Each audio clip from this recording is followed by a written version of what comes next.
बीडचे खासदार बजरंग सोनवणे केजच्या तहसीलदारांवर भडकल्याचं पाहायला मिळालं। एका आंदोलनाला भेट देण्यासाठी गेले असता सोनवणेंनी चांगलंच सुनावल्याचं दिसलं।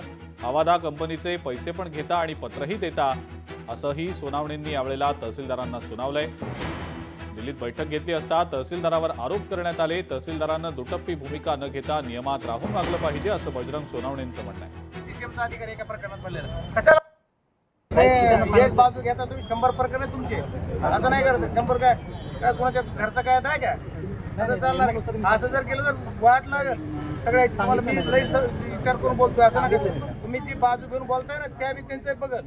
तुम्ही एकाची बाजू घ्या तुम्ही सांगता डेप्टी सीएमचा विचारू का डेप्टी सीएमला कुठे डेप्टी सीएमचा तुमचे रेकॉर्डिंग आहे माझ्याकडे डेप्टी सीएमचा अधिकारी एका प्रकरणात म्हणलेलं कशाला बदनाम करतात डेप्टी सीएमला नाही डेप्टी सीएमला बदनाम कशाला करतात मग कशाला करतात त्यांना बदनाम त्यांनी दिलं डेप्टी सीएमला काय कशाला देत तुम्हाला जे नाही विनाकारण बदनाम करताय त्यांना या विषयाचा नाही या विषयावर तुम्ही आज एक मॅजेस्टिक पदावर असल्यानंतर तुम्ही जे कायद्याने करता येईल तेवढं। लोकशाही मराठी ऐका पहा जागरूक रहा।